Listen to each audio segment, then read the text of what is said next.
Hi everyone, and welcome back to the Cozy's Corner of the Internet. Today I'm really excited to be making a video about my favorite Cozy Switch games. And I know this video has been done to death, so I'm hoping I can bring a little bit of a different perspective, bring in some indie games that you guys might not have heard about before, as well as some bigger games that I think maybe some people don't view as cozy, but I really do. So before we begin with the list, I want to just talk a little bit about what I view a cozy game is and the kind of criteria I'll be using today. For me, a cozy game really is more of a vibe rather than a genre. It doesn't need to be a farming simulator to be cozy. It doesn't need to be like a beautiful indie game to be cozy. Honestly, a cozy game could be a first-person shooter, it could be a zombie apocalypse game, it could be, an online multiplayer game, it could be anything.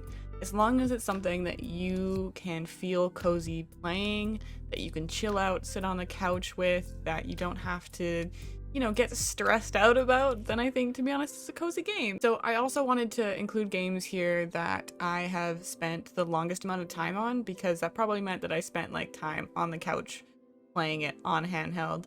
I think it's one of the very unique things about Switch is that not only can you play amazing games on console, on TV, but you can also then bring that back and play on handheld, get really cozy on the couch, play a game for hours on end.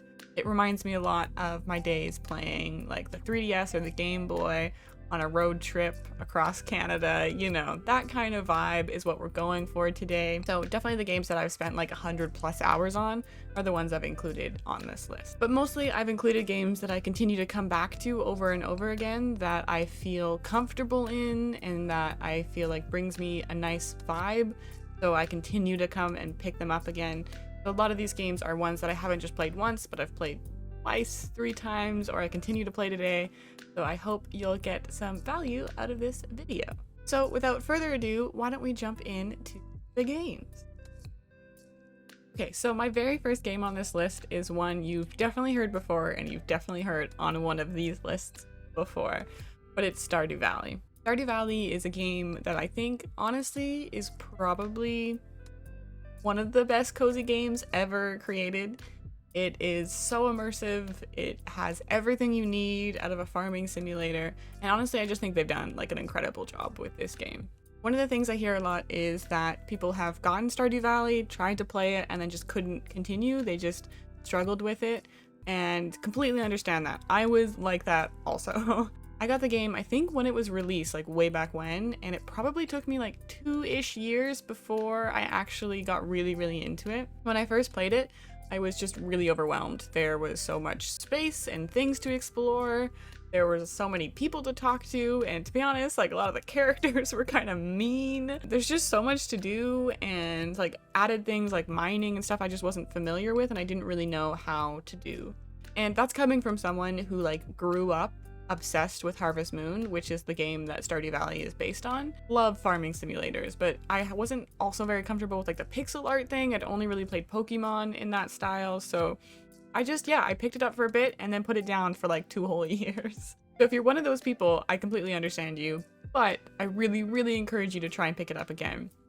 The thing that helped me was watching a lot of YouTube videos and walkthroughs of the game to kind of understand what I was meant to be doing, because there's no way to spoil Stardew Valley. There's so many different things that you can do, so even if you've watched someone else play it, I'm sure there's still a different path that you can take to keep it fresh. But the absolute best thing about this game is that the developer of the game is probably one of the best indie developers out there.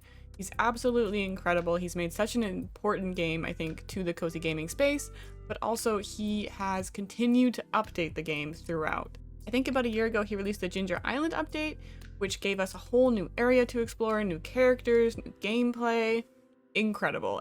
I sunk another 100 hours just playing that part. There's just so much to do, and I honestly think it's one of my very favorite cozy games of all time.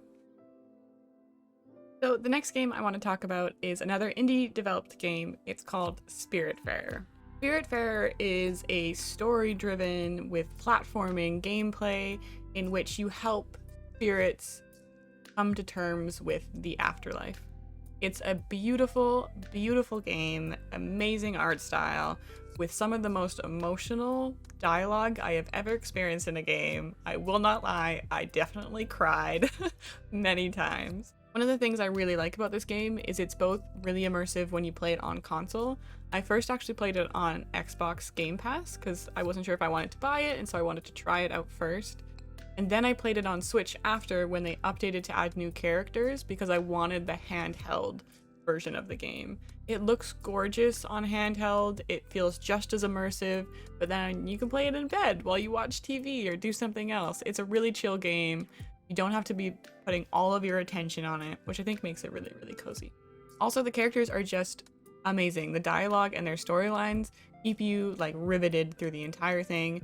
Again, I've played this game twice now, and I'm still so interested to hear what the characters say.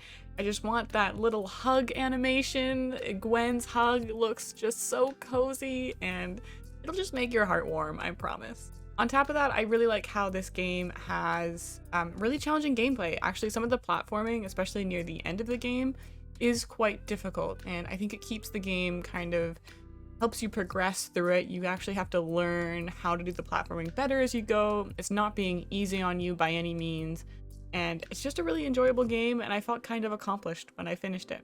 So if you're looking for kind of like a spooky, magical, but cozy game, I really think Spiritfarer should be top of your list.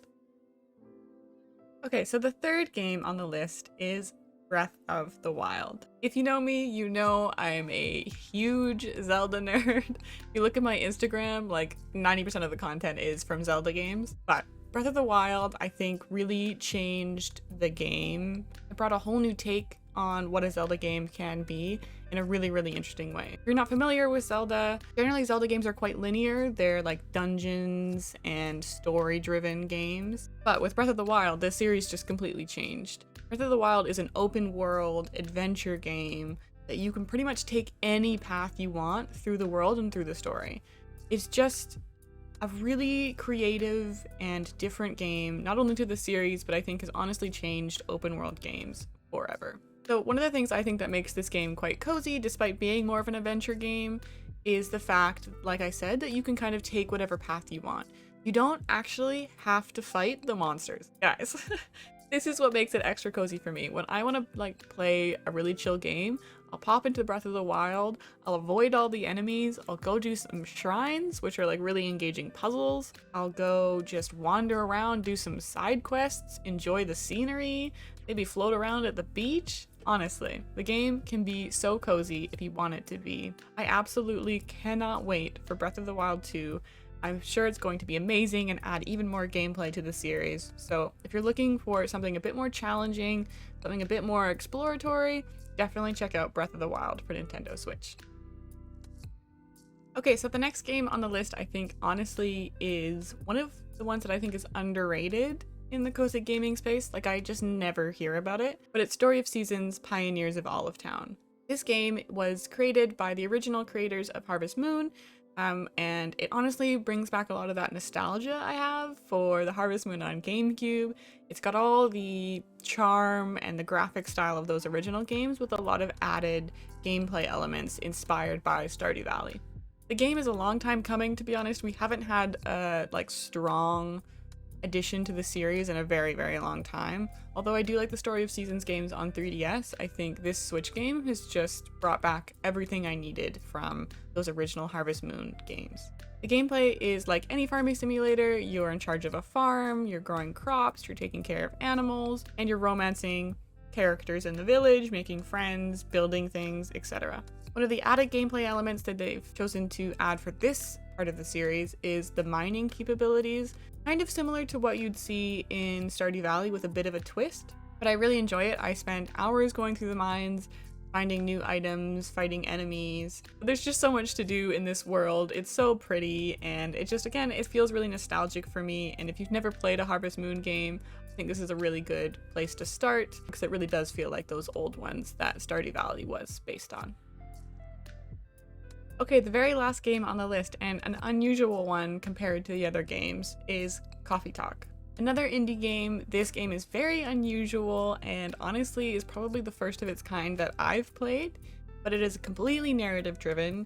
They describe it as kind of like a novel meets game, if that makes sense. You run a late night coffee shop in futuristic Seattle in a world that kind of feels like Lord of the Rings meets like a post-apocalyptic type deal. Essentially, you have a bunch of different characters from different like elven races. You have, I think, mermen. There's a bunch of different like fantasy type characters who come into your coffee shop and talk to you, essentially. The only real gameplay in the game is like making the coffee for your customers, but most of it is just you enjoying the dialogue and the story between yourself, coffee shop owner, and the people coming in to the coffee shop. I really, really love this game because it's the kind of thing I play when, I don't know, I'm like in the bath or I like want a chill evening. I'm really stressed out. If like I feel like reading a book, but I don't have the energy to read a book, if that makes sense. It's just a beautiful, beautiful game. The art style is incredible. The dialogue is amazing, and the storyline will keep you immersed for hours. I actually haven't finished this one yet. I'm taking my sweet time with this game so I can fully enjoy it. But I really encourage you to get it. It's just, if you like a fantasy, post-apocalyptic type thing, if you like to read but you're having a hard time doing that right now, and again, you get to celebrate an indie developer who's doing really interesting, unique things with Nintendo Switch games. Alright, that is it for me today. I hope you guys enjoyed my list of my top 5 favorite Switch cozy games. If you agree, disagree, let me know in the comments. Let me know what your favorite cozy game is. I'd love some new recommendations. And if you want to see me play some games, I stream over on Twitch 2 days a week, so come hang out. We're a very cozy, chill chat. We like to just sit around and talk about fun things and play some games while we do it. And yeah, I hope to see you there. So just to finish, if you can, please do like, subscribe, hit that notification bell, all those good things. And I hope to see you next time. Have the coziest day and see you later.